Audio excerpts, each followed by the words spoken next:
رضا آیا جا رسول۔ الحمدللہ نحمدہ ونصلی علی رسولہ الکریم۔ آج ہم نے 28واں پارہ پڑھا ہے۔ اچھا، وہ کل آئس کریم آپ لوگ کو کھلا دی، آج خواتین کی باری ہے، آج وہاں تقسیم ہو رہی ہے۔ یہ ان میں کچھ پیسے ایک فرحان صاحب ہوتے ہیں UK سے، انہوں نے بھی بھیجے تھے۔ باقی ایک صاحب ہیں، انہوں نے امریکہ سے، فاروق مرزا صاحب، انہوں نے نہیں کہا کہ نام لیں، میں ویسے ہی جنرل نالج کے لیے نام لے رہا ہوں۔ انہوں نے آج رات 1 بجے اکرام کیا، جو لوگ درس میں شریک ہوتے ہیں، جو درس میں بیٹھتے ہیں، تو رات 1 بجے اگر کوئی بیٹھ سکتا ہے تو بیٹھ جائے گا۔ کوئی وہی آئس کریم پان گٹکا ٹائپ کی کوئی چیز ہے، کھانا تو آپ لوگ ابھی کھا ہی لیں گے، مزے ہیں بھائی۔ میرا بھی دل چاہ رہا ہے میں بھی وہاں بیٹھ جاؤں، جا کے ادھر کسی اور کا حوالے کرتا ہوں۔ اچھا بھائی، یہ سب سے پہلے میرے لیے صدقہ جاریہ ہے، بدعت کہہ لیں کیا کہہ لیں، میں نے شروع کی، اس کے بعد وہ خاتون نے بھیجے، پھر اور بھیجے، پھر دوسرے ان کی دیکھا دیکھی، وہ فرحان صاحب ہیں UK میں، انہوں نے، تو اب امریکہ سے آ گیا۔ لیکن اب 1-2 راتیں رہ گئی ہیں، اب یہ سلسلہ ختم ہونا چاہیے، پھر اگلے سال ملیں گے انشاءاللہ۔ صلو علی الحبیب۔ ہاں، ہمارے بیان ہر اتوار کو بھی تو ہوتا ہے نا، ہر اتوار کو بھی تو ہوتا ہے، اس کے لیے پھر مشورہ کریں گے آپ سے۔ لیکن یہ فری پھوکٹ کی عادت پڑ جائے گی، لیکن کھانا نہیں ہے، آئس کریم چائے ٹائپ کی چیزیں ہیں، تو آئس کریم کی عادت نہیں پڑتی، میرا خیال ہے کھانے کی فری پھوکٹ میں ہونا بہت خراب ہو جاتا ہے آدمی۔ اچھا بھائی، آج ہم نے 28واں پارہ پڑھا ہے، اور رمضان 2025، 1-2 جگہ میں نے کہیں رمضان 2026 کہہ دیا ہے، تو وہ اس کی کریکشن کر لیں، 25 چل رہا ہے، میں تھوڑا سا زیادہ فاسٹ چلنے لگا ہوں آج کل رمضان میں۔ بہت اہم پارہ ہے، بہت ساری صورتیں ہیں اس میں، اور ہر صورت اتنی اہم ہے کہ دل چاہتا ہے ہر ایک پر تفصیلی بیان ہو۔ سلیکٹڈ آیتیں آپ کے سامنے پیش کر دیتا ہوں۔ 28واں پارہ شروع ہوتا ہے، قد سمع اللہ قول التی تجادلک فی زوجہا۔ نبی صلی اللہ علیہ وسلم کے پاس ایک خاتون آئیں، ان کے شوہر نے ان سے کہہ دیا، انتی علیہ کظہر امی۔ پہلے عربی میں نا اپنی ماں کے کسی عضو سے تشبیہ دینے کو یہ سمجھتے تھے کہ بیوی ہمیشہ کے لیے حرام ہو گئی، تو ان کے شوہر نے ایسا کہہ دیا، وہ سمجھی اب میں تو ہمیشہ کے لیے حرام ہو گئی۔ اب نبی صلی اللہ علیہ وسلم کے پاس آئیں کہ یا رسول اللہ، میرے شوہر نے یہ الفاظ کہیں، آپ نے فرمایا کہ حرام ہو گئی ہمیشہ کے لیے، اب تمہارے لیے کوئی رخصت نہیں ہے۔ میں واقعہ جو سنا رہا ہوں اس سے کچھ اسباق ہیں، اس لیے میں یہ سنا رہا ہوں۔ تو وہ خاتون آسمان کی طرف دیکھتی، اللہ سے شکایت کرتی، اللہ سے دعا مانگتی، بار بار آتی رہیں، بالآخر آسمان سے یہ آیتیں نازل ہوئیں۔ وہ آیتیں کیا؟ قد سمع اللہ قول التی تجادلک۔ حضرت اسماء بنت خولہ تھی، اللہ نے اس عورت کی بات سن لی جو آپ سے بحث کر رہی تھی، وتشتکی الی اللہ، اور شکایت کس سے کر رہی تھی؟ اللہ سے۔ واللہ یسمع تحاورکما، اللہ تمہاری باتوں کو سنتا ہے۔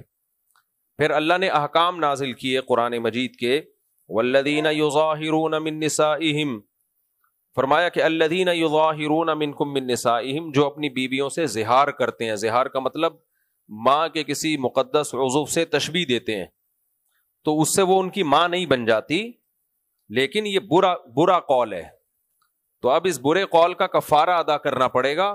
وہ کفارہ کیا ہے کہ فتحریر رقبۃ، ایک غلام آزاد کریں، یعنی شوہر بیوی کے قریب نہیں جا سکتا جب تک ایک غلام آزاد نہ کر دے۔ فمن لم یجد، اور اگر کسی کے پاس غلام نہیں ہے، فصیام شہرین متتابعین، تو زوجہ کے پاس جانے سے پہلے 2 مہینے لگاتار روزے رکھے وہ، اور اگر بوڑھا ہے، کوئی روزے رکھنے کی طاقت نہیں ہے، تو فاطعام 60 مسکینہ، تو 60 غریبوں کو 2 ٹائم کا کھانا کھلائے۔ اب ہمیں کیا سبق ملتا ہے اس سے؟ سبق ہمیں یہ ملتا ہے کہ مفتی کا کام کسی کی بیوی کو حلال یا حرام کرنا نہیں ہے۔ اگر یہ اتھارٹی کسی کے پاس ہوتی نا تو پیغمبر کر دیتے، نبی صلی اللہ علیہ وسلم کر دیتے۔ وہ کتنا نبی کے پاس آئی، میرے بچے ہیں، میں مجبور ہوں، میرے کچھ، یہی مقصد تھا نا ان کا۔ ساری زندگی شوہر کے ساتھ گزار لی، اچھی زندگی گزری، اب بچے ہیں، کہاں چھوڑ کے جائیں بھائی؟ لیکن نبی نے ان کو کوئی رخصت بولو نہیں دے رہے۔ پھر وہ اللہ کی طرف دیکھتی ہیں، تشتکی الی اللہ، اللہ کی طرف دیکھتی ہیں. پھر اللہ نے آسمان سے آیتیں نازل کی کہ بھائی طلاق کا لفظ استعمال نہیں کیا, نہ اشارتاً طلاق دی نہ کنایتاً طلاق دی. طلاق کا کوئی لفظ نہ صراحتاً تھا نہ اشارتاً تھا. زمانے جاہلیت کی ایک رسم تھی. تو اب وہ اس رسم کو کنٹرول کرنا ہے. وہ رسم یہ کہ بھائی یہ الفاظ بیوی کے لیے استعمال نہیں ہوں گے, لہذا کوئی استعمال کرے گا پنشمنٹ, سزا ملے گی, تعزیری قانون جاری ہوگا. وہ تعزیر اللہ نے کیا بنائی کہ بھائی 2 مہینے لگاتار روزے. یہ میں اس لیے بتا رہا ہوں کہ آج 3 طلاقیں دینے کے بعد جب لوگ اہل حدیث سے فتویٰ لیتے ہیں تو اہل حدیث کہتے ہیں 3 طلاقوں کو ایک قرار دینا کس کا کام تھا؟ حضرت عمر کا. یہ سیاسی فیصلہ تھا کس کا؟ حضرت عمر کا. مجھے بتاؤ, پیغمبر کسی کی بیوی کو حلال نہیں کر سکتے, حضرت عمر ایک آدمی کی بیوی کو دوسرے کے لیے کیسے حلال کر دیا حضرت عمر نے؟ یعنی یہ تو زیادہ اچھمبے کی بات ہے نا. ہمارے نبی کے پاس حضرت اسماء آ رہی ہیں, آپ ان کے شوہر کے لیے حلال نہیں کر رہے. بھئی یہ میرے ہاتھ میں نہیں ہے, اللہ نے آسمان سے آیتیں نازل کر دیں, اللہ کا حکم آ گیا. تو جب پیغمبر کو یہ حق نہیں ہے کہ وہ کسی کی بیوی اس کے لیے حلال کر دیں, تو حضرت عمر نے اگر 3 طلاق کو 3 قرار دیا ہے تو اس کا مطلب حضرت عمر نے جس کے لیے حلال تھی اس کے لیے حرام کر دیا, اور جس کے لیے حرام تھی اس کے لیے حلال کر دیا. یہ دین میں سیاست نہیں ہے, بلکہ یہ کیا ہے؟ بولو, تحریف ہے. تو یہ الزام شیعہ لوگ حضرت عمر پہ لگا سکتے ہیں. ہم سنی ہیں, ہم حضرت عمر کو اس الزام سے بولو بری سمجھتے ہیں. اور اگر حضرت عمر نے معاذ اللہ اتنی بڑی تحریف دین میں کی ہوتی تو صحابہ خاموش نہ ہوتے. صحابہ خاموش نہ ہوتے, صحابہ بھی خاموش, بلکہ اسی کے مطابق فتویٰ بھی دے رہے ہیں. تو اس سے پتہ چلتا ہے کہ ہمارے اہل حدیث بھائی, ابھی مولانا ہشام الہی ظہیر صاحب کا پھر ایک انٹرویو پوڈ کاسٹ میں آیا, اس میں بھی وہ یہی بات کرنے کہ نبی نے جب, یہ تو نبی کے دور میں 3-1 ہوتی تھی, حضرت عمر کا سیاسی فیصلہ ہے, تو حضرت عمر سیاست میں دین میں تحریف نہیں کر سکتے. ہاں سیاسی فیصلہ پنشمنٹ والا ہو سکتا ہے کہ 3 طلاقوں کے بعد قرآن کہتا ہے بیوی حرام ہو جاتی ہے, تو اب چونکہ گناہ کا کام ہے لہذا سزا جاری کی جائے تاکہ لوگ اس کام سے بچیں. تو سزا والا کام تو سیاسی ہو سکتا ہے, یہ سیاسی نہیں ہو سکتا کہ بیوی حلال تھی, ہم 3 طلاق کی روک تھام کے لیے اس حلال کو کیا کر دیں؟ حرام کر دیں. ان باتوں کا ہمارے اہل حدیث بھائیوں کے پاس کوئی جواب نہیں ہے. تو اس لیے 3 ہی ہوتی ہیں, اور یہ کوئی مفتی بیوی کو حلال نہیں کر سکتا. اللہ کا قانون ہے, وہ آپ نے جیسے ہے ویسے ہی سنانا ہے. اسی میں یہ بات بھی آ گئی, عدالتی خلا پہ لوگ مجھے بہت لتاڑتے ہیں کہ پھر بیوی کیا کرے, پھر بیوی کیا کرے, جب بیوی کیا کرے. بھائی مجھے نہیں, اللہ سے لڑو جا کے. میں اللہ کا قانون آپ کو بتا رہا ہوں. کیا بیدہ عقدۃ النکاح, نکاح ختم کرنے کی چابی کس کے پاس ہے؟ شوہر کے پاس ہے, بیوی کے پاس نہیں ہے. ہاں اسپیسیفک کچھ صورتوں میں جہاں وہ مخصوص نوعیت کا ظلم ہو رہا ہو اور اس کو ثابت بھی کرے. وہ دنیا میں کوئی جرم بغیر ثبوت کے اس کی سنوائی نہیں ہوتی ہے, تو یہاں بھی اس کو ثابت کرنا پڑے گا. اور جرم بھی مخصوص نوعیت کا, چھوٹی موٹی اونچ نیچ ہر گھر میں ہوتی ہے, تو ایسی صورت میں عدالت تنسیخ نکاح کر سکتی ہے چند شرائط کے ساتھ. لیکن جو آج کل عدالتوں میں چل رہا ہے, گئی اور خلا کی ڈگری پکڑائی اور نکل لی, تو اس پہ ہمارے اہل حدیثوں نے بھی وہی بات بولنا شروع کر دی جو بالکل ایک جہالت پر مبنی بات ہے. میں اہل حدیثوں کو اتنا فارغ نہیں سمجھتا تھا کہ بالکل ہی ایسے فارغ ہوں گے یہ لوگ. میرا تو ان کے بارے میں بڑے اچھے گمان تھے کہ بھائی علم ہوتا ہے, لیکن اب ظاہر ہے ہر ایک کی تفقع و بصیرت دوسرے سے مختلف ہے. لیکن اب مجھے اندازہ ہو رہا ہے کہ علم سے بھی بیچارے فارغ ہیں. تو باتیں ہی باتیں ہیں, تو باتیں کرنے پر گورنمنٹ کی طرف سے کوئی پابندی نہیں ہے. باقی کسی کی نیت پہ میں شک نہیں کرتا. اہل حدیثوں کو بارے میں میرا وہ موقف نہیں ہے جو بعض متشدد قسم کے لوگوں کا ہے کہ جہنمی ہے. یہ ہم الزام کسی پہ نہیں لگاتے. لیکن بہرحال مسائل جو ہے نا مجتہدین ہی سے پوچھا کریں, جو ریلائبل مجتہدین ہیں, جو مذاہب اربع, جو مدون فقہ ہے, اسی سے انہی پہ چلا کریں, تو ہی آپ کا دین محفوظ ہوگا. دائیں بائیں گئے تو ہر آدمی قرآن و حدیث کے نام پہ نئی نئی تحقیقات مارکیٹ میں لاتا رہے گا. تو عدالتی خلا کی جب میں بات کیا کروں, دلائل سے جواب دیا کریں. جواب نہ ہو تو پھر مجھے نہ لتاڑا کریں. خواتین کے میسج آ رہے ہوتے ہیں, لو عورتوں کے لیے تو کچھ رکھا ہی نہیں ہے, میاں جب چاہے چھوڑ دے, لو خواتین تو بیچاری مظلوم ہے. ابے مظلوم ہونا ثابت کرو, پھر ہم آپ کو فیور کر رہے ہیں. مظلوم ہونا ثابت نہیں ہوتا تو ڈیورس کا حق کس کے پاس ہے؟ مرد کے پاس. یہ میرا قانون نہیں ہے, کس کا ہے؟ اللہ کا ہے. تو پھر باقی جو جھگڑنا ہے اللہ سے جھگڑو, جا کے اللہ سے لڑو. مجھے کوئی وہ آپ جانو, اللہ جانے.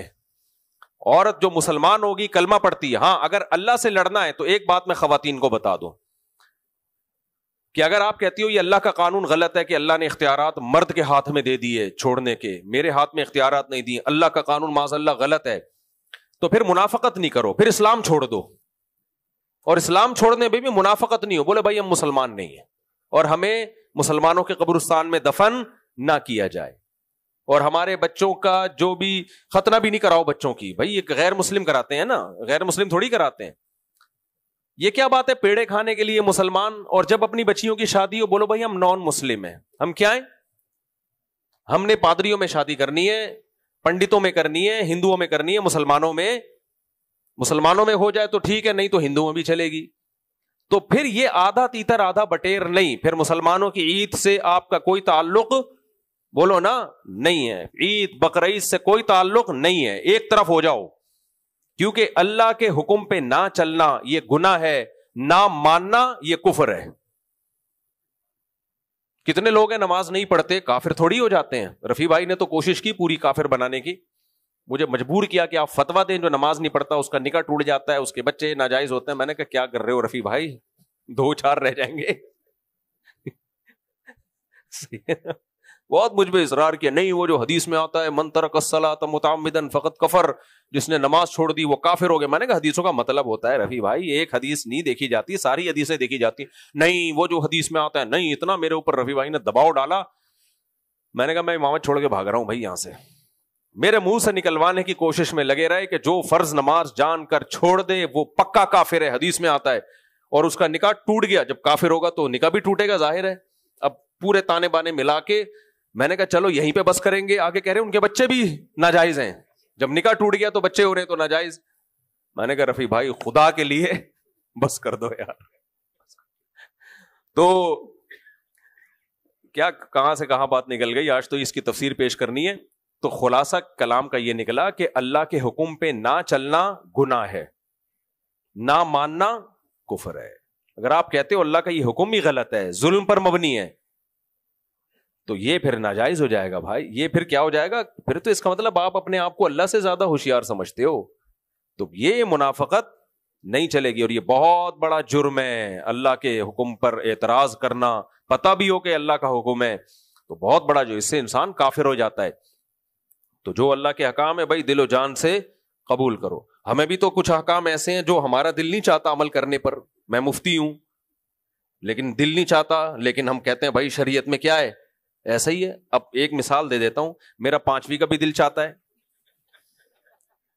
ایک صاحب مجھ سے بحث کرنے لگے, میرے پاس آئے, مجھے بحث کرنے لگے, کہنے لگے قرآن میں آتا ہے فن کے ہو ما طاب. ایک عربی نے بحث کی مجھ سے, عربی, سعودی عرب گیا نا, وہاں ایک عربی نے, اس نے کہا قرآن کہتا ہے ما طاب لکم من النساء مثنی و ثلاث و رباع, 2 3 اور 4 سے کرو. وہ مجھ سے بحث کرنے لگا کہ 4 سے زیادہ بھی جائز ہے. میں نے کہا پاگل ہو گیا ہوگا بھائی, عربی میں بات چیت ہو رہی ہے. میں نے کہا پاگل ہو گیا. اب ہم تو وہ والے کراچی والا اسٹائل, وہ جو ان کی عربی تو ویسے ہی فارغ ہے, ہماری سمجھ میں ہی نہیں آتی. تو جو مجھے جتنی عربی میں ان کو سمجھا سکتا تھا, میں نے کہا بھائی ایسا نہیں ہوتا, اجماع امت ہے. کہہ رہے نہیں قرآن کی آیت کا ترجمہ کرو. میں نے کہا 2 2 3 3, کہہ رہے اس میں تو تکرار ہے. 2 2 کا مطلب 4, 3 3 کا مطلب 6, 4 4 کا مطلب 8, 8 6 اور 4 کو جمع کرو, 9 10 11 12 13 14 15 16 17 18 شادیاں کرو. سمجھ میں آ رہی ہے؟ ہر آدمی منجن بیچ رہا ہے. مجتہدین کو اگر ہم چھوڑ دیں گے نا, صحابہ تابعین نے کس آیت کا کیا مطلب سمجھا, اسلاف کیا مطلب لیتے تھے, ابو حنیفہ شافعی مالک احمد حنبل کیا مطلب لیتے تھے, تو بے لگام. پھر کیا ہے امت, کیا ہے بے لگام. پھر اسی آیت سے 18 شادیاں شادی کر رہے ہیں, ثابت کر رہے ہیں. 2 2 3 3 اور 4 4, یہ لفظ کا ترجمہ یہی ہے. مثنا 2 کو نہیں کہتے 2 2, اور 3 کو نہیں کہتے, ثلاثہ 3 3 کو کہتے ہیں, اور رباع 4 4 کو کہتے ہیں. تو 2 2 4 3 3 6 4 4 8 ملا کے ٹوٹل 18. کہہ رہے قرآن تو کہہ رہے 18 کرو. میں نے کہا پھر اور بھی لگا دو آگے. 18 سے آگے سے روک تھوڑی رہے قرآن. قرآن کہہ رہے 18 کرو, یہ نہیں کہہ رہا پھر نہیں کرو مزید. تو اس سے تو 36 ثابت ہو گئی پھر. تو میں نے کہا اور دنیا میں کوئی کام بچے گا ہی نہیں. تو خیر یہ 2 2 کا مطلب ترغیب کے لیے, جیسے کسی کے سامنے 2 لڈو پڑے ہوئے ہوں کھان گئے 2 کھاؤ 3 کھاؤ 4 کھاؤ, تو مطلب 2 3 4 ہی ہوتا ہے, 2 ضرب 2 نہیں, 2 جمع 2 نہیں ہوتا وہ تو.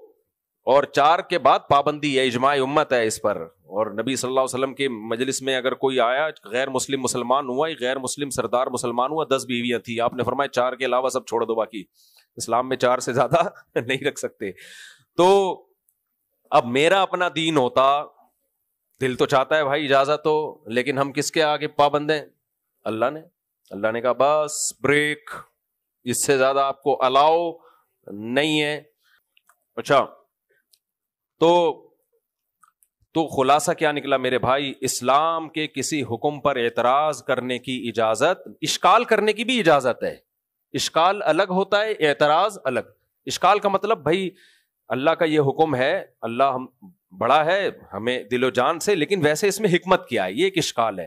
بظاہر ایسا لگتا ہے اس میں عورت کو نقصان ہو رہا ہے, خلا کا حق عورت کو نہیں دیا جا رہا, دونوں کی رضامندی سے, تو بظاہر ایسا لگتا ہے. اس کے یہ اشکال کے درجے میں کیا جا سکتا ہے. ہم بتائیں گے بھائی اس میں عورت ہی کا فائدہ ہے. اللہ نے جو طلاق کا حق مرد کو دیا عورت کو نہیں دیا, اس میں فائدہ کس کا ہے؟ عورت کا. پھر یہاں خواتین کہتی ہیں کوئی فائدہ نہیں ہے عورت, ہم تو ظلم کی چکی میں پس رہے ہیں. تو بھائی ہم بتائیں گے, اب 20 دفعہ بیان میں بتا چکے ہیں, پھر بھی وہ آپ کو حکمت سمجھ میں نہیں بھی آئے تو ماننی کس کی ہے؟ اللہ کی ماننی. تو اشکال کرنے میں حرج نہیں ہے, اعتراض نہیں بنتا. پھر اشکال کا جواب سمجھ میں آ جائے ٹھیک ہے, نہیں آئے تو بھی ٹھیک ہے. اگر اللہ کے ذمے ہوتا ہر چیز ہمیں سمجھاتا رہے بٹھا کے, پھر وہ اللہ تھوڑی ہوا. دیکھو مشرکین مکہ نے جب سود حرام ہوا نا, تو مشرکین مکہ نے کہا کہ ہم بیع اور شراء جو قسطوں پہ خرید و فروخت ہوتی ہے اس میں بھی تو یہی ہوتا ہے, اس میں جب ہم دیر سے پیسے دیتے ہیں تو پیمنٹ زیادہ ہوتی ہے, تو یہ کیا بات ہوئی؟ تو قرآن نے اس کا کیا جواب دیا؟ قرآن نے یہ نہیں کہا کہ نہیں ایکچولی یہ فرق ہے دونوں میں, اس میں یہ ہوتا ہے اس میں یہ ہوتا ہے. اللہ نے کہا احل اللہ البیع وحرم الربا. فرق یہ ہے کہ یہ ایک حرام ہے, ایک کیا ہے؟ حلال. اللہ کو یہ اتھارٹی ہے نا بھائی. ایک فوج میں ایک عام آفیسر جو ہوتا ہے نا, اس کو بھی ماتحت کو جب کوئی آرڈر دیتا ہے نا, تو وہ جو ماتحت فوجی ہوتا ہے وہ یہ نہیں کہتا سر ایکچولی ذرا مجھے بتائیں گے آپ مجھے یہ کیوں کہہ رہے ہیں.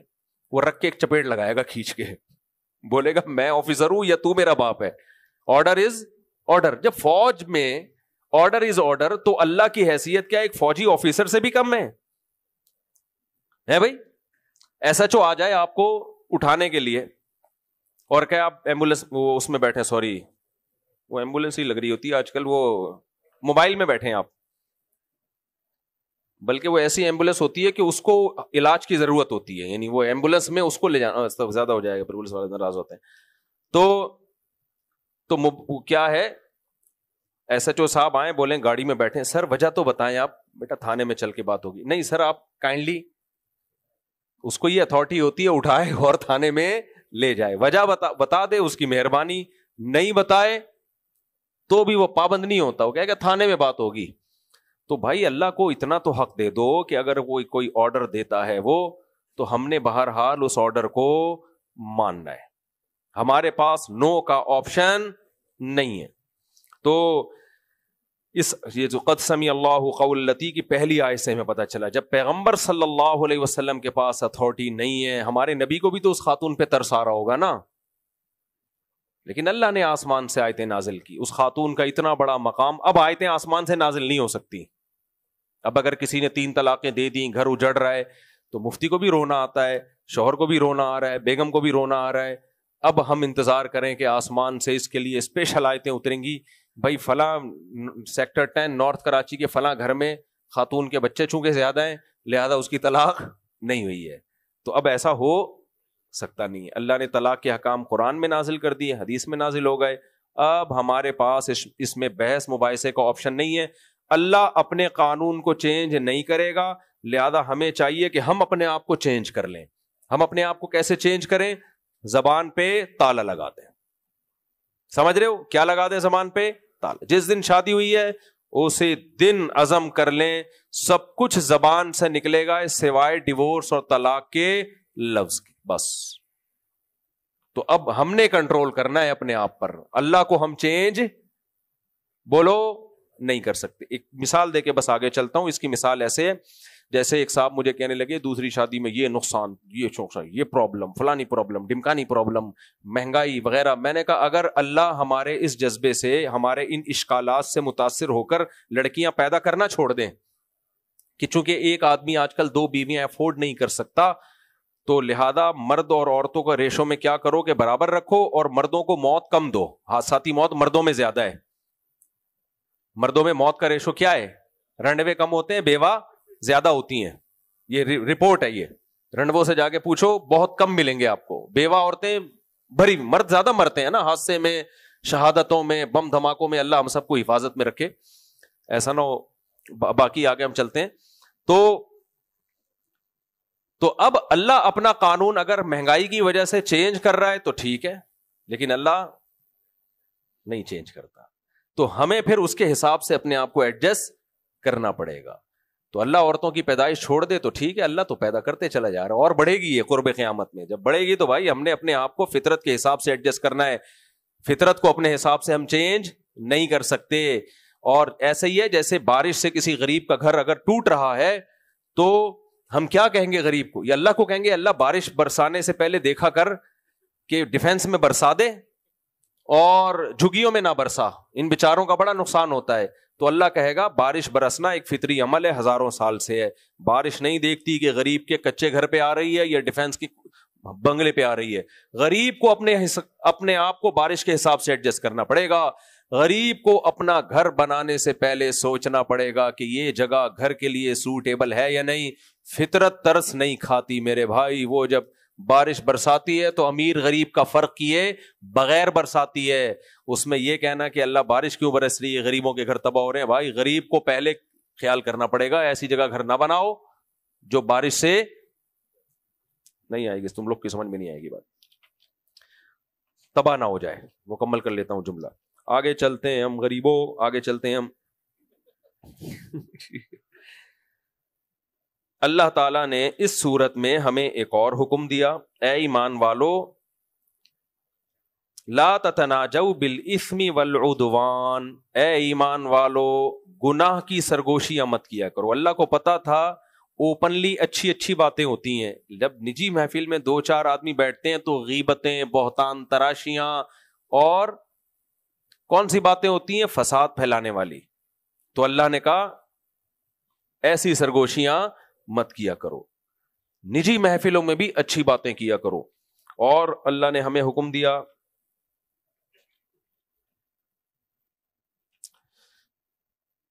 اس میں اللہ نے زکوٰۃ کا مصرف بھی بیان کیا ہے اور صحابہ کرام کی فضیلت بھی بیان کی ہے. انصار صحابہ کی فضیلت بھی اور جو مہاجر تھے ہجرت کر کے آئے ان کی فضیلت بھی.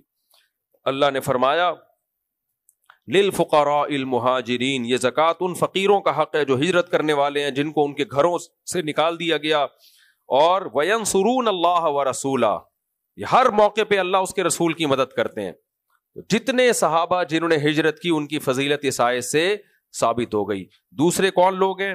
فرمایا والذین تبوؤوا الدار والایمان من قبلہم، جو مدینہ کے صحابی ہیں، جنہوں نے مدینہ کو ٹھکانہ بنایا ہوا ہے، یحبون من ہاجر الیہم، جو بھی مکہ سے ہجرت کر کے ان کے پاس آتا ہے یہ خوش ہوتے ہیں، حالانکہ وہ تو بوجھ بن رہے تھے ان کے اوپر.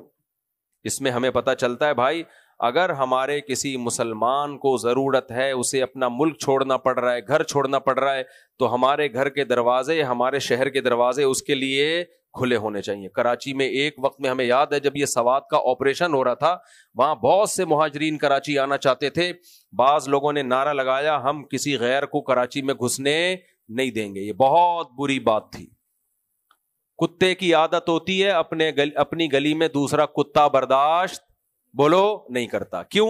وہ کہتا ہے میری دال روٹی جس گلی سے وابستہ ہے تو میرا رزق کم ہو جائے گا. کتا دمان لٹکا کے ہر وقت ایسے لٹکاتا ہے نا ہوس سے. انسانوں کی عادت کیا ہوتی ہے بھائی؟ آج ہمارے بھائی کو ضرورت ہے، کاش اس وقت ایسا ہوتا جب سوات آپریشن ہو رہا تھا تو کراچی والے بہت سے نے کہا بھی، میں نہیں کہہ رہا سارے ایسے، بہت سے وہ سیاسی مفاد ہوتے ہیں بعض لوگوں کے، سیاسی مفاد، وہ سیاسی لیڈر اس طرح کی باتیں کر رہے ہوتے ہیں. عوام کا دل کراچی کا پہلے بھی بڑا تھا آج بھی بڑا ہے. تو ہمیں اس آیت سے پتہ چلتا ہے کہ اگر ملک میں کبھی ایسے حالات ہوں تو دوسرے صوبوں کو, دوسرے شہروں کو, وہاں کے مہاجرین کے لیے دل اور دروازے کھلے رکھنے چاہیے. کوئی بات نہیں بھائی, آ جاؤ. اور ویسے بھی کراچی تو ایسی جگہ ہے جو غریب کی ماں کہلاتی ہے. میں گلگت کا واقعہ بتاتا ہوں نا. ایک دفعہ میں, بہت پرانا واقعہ ہے, گلگت کے کسی گاؤں میں ہوٹل میں چائے پی رہا تھا. اس بندے نے چائے کے پیسے نہیں لیے, حالانکہ میں اس وقت مشہور نہیں تھا کوئی. میں نے کہا کیوں؟ کہتے بھائی آپ کراچی کے ہو. میں نے کہا کہہ رہے کراچی نے ہمیں اتنا کھلایا ہے, ہم نے تو کیا کچھ نہیں بنا لیا, تو ہم کراچی والوں سے پیسے نہیں لیتے. کتنا اچھا لگا نا سن کے. تو آپس میں مختلف قومیں, مختلف شہر کے لوگ ایک دوسرے کو عزت دیں, پروٹوکول دیں.